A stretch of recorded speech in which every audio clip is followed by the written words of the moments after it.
Come on in. Like, this is my show.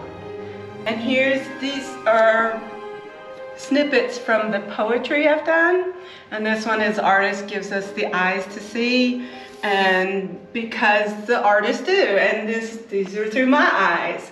And here's the butterflies and daffodils. And I use lace around the edges. You'll see that a lot. And I like glaze that will melt into the other glazes. See, like there?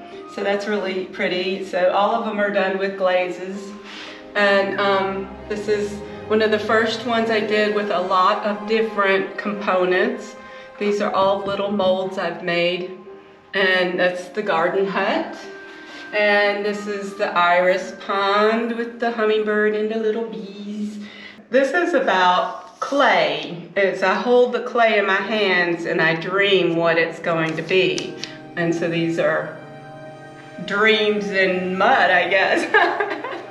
And this is a very interesting combination here. This poem was dreaming of my horse together. And I like that because it was really riding my horse, like this lady on her side saddle horse, very collected. And I chopped her off and made it into a centaur. And that one's called Letting Loose because she's letting loose, and also every horse person wants to be a centaur. And from the centaur I made this is a pegatar, but I call this one Flying Free. And she's also flying into the dark to save people because she's about a good friend of mine. And then the jumping horse, I didn't want to do just any kind of background, so this horse is jumping through the sonic sounds, and so I call that breaking through. And then I've done a lot of ladies in clay and lace, and so this was really a rant about how much I had to work. But I like that. And here's the lady in clay and lace. And I call her, she's got an attitude, so I call her the attitude. And this is an attitude in lilies, because the lilies. And then this girl's name is Lark. And this is her in the Starry Night scene. And I kind of laughingly call it Lark in the Dark. and then this is the same thing, but this one has water and a bridge and all this, like a Monet's bridge scene behind her and a little shadow. I love the little shadow. So that's Lark in pink. And here's a fox. And this is really different from what I usually do, but it's a fox in the snow. And the background's a different mold, and it just worked so well together. I was so excited when I put them together. And here's my scene of the Witch's Ride. I have a whole poem about the Witch's Ride, and this is really a mold. If you can tell, it goes inward, where these go outward. And see, they're also, this one's going that way, and that one's going this way. And the mold wasn't as good as I wanted it to be, so I just painted it and made a different mold. But I love the starry sky, her riding my horse, and this is from that, really flew through the night. And then this is a Sphinx I did 2020, and you can really see the lace in this. And you can eat off of these plates too.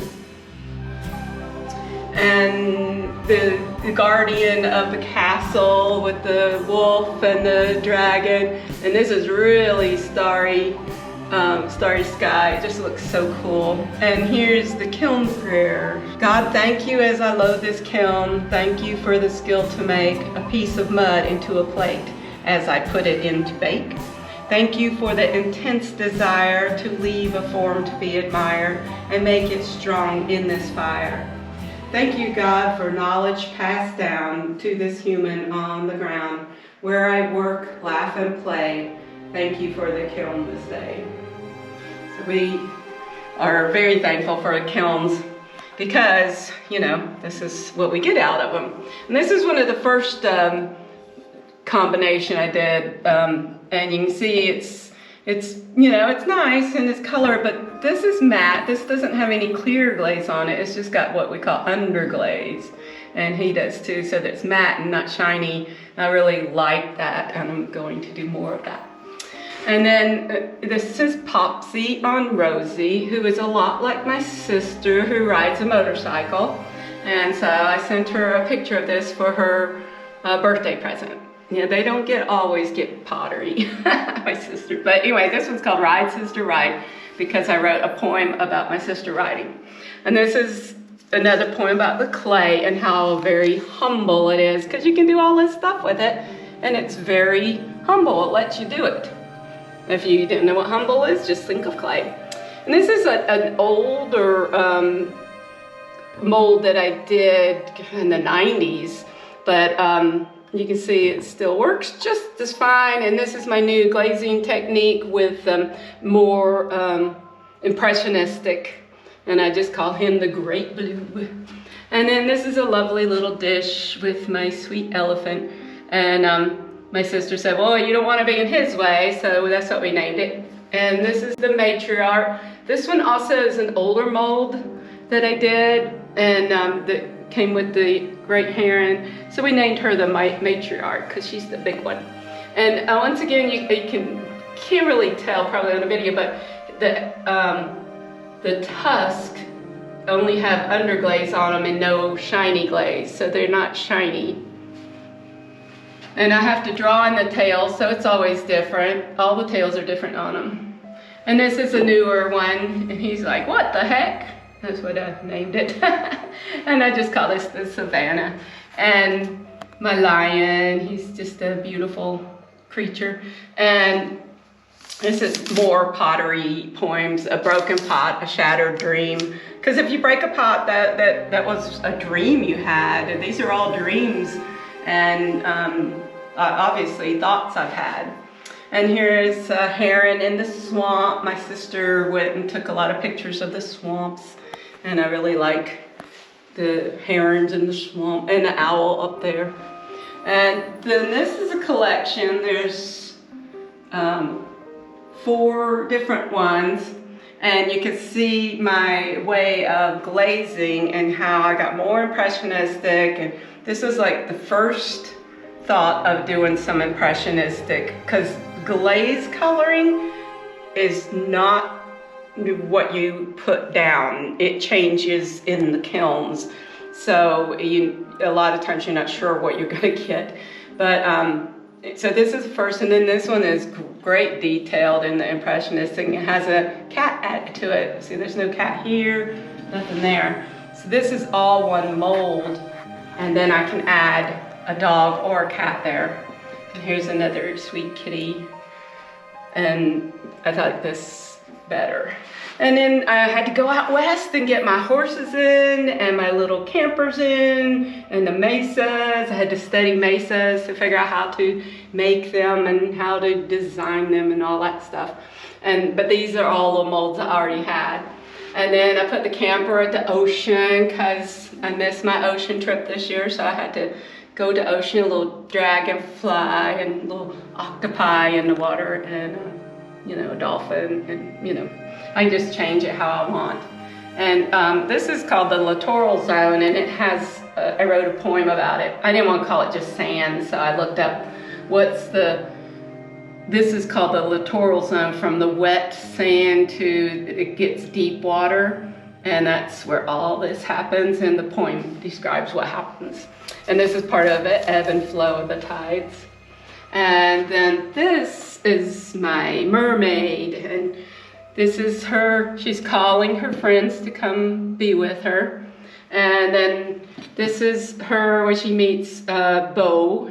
Her name is Marilla, which means shining sea. His name is Bo Murphy, and Bo is wave, and Murphy is sea warrior.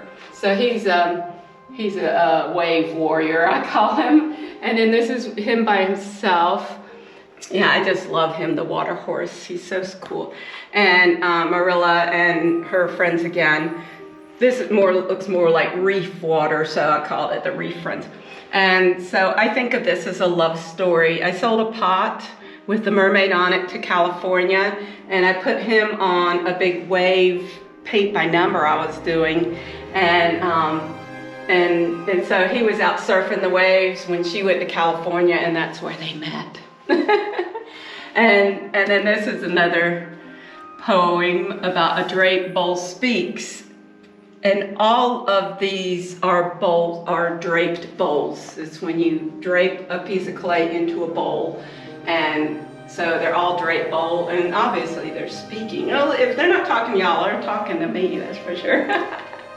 And you should see my husband's work. I feel like it really anchors me and my show to have his lovely pieces that are functional and just lovely.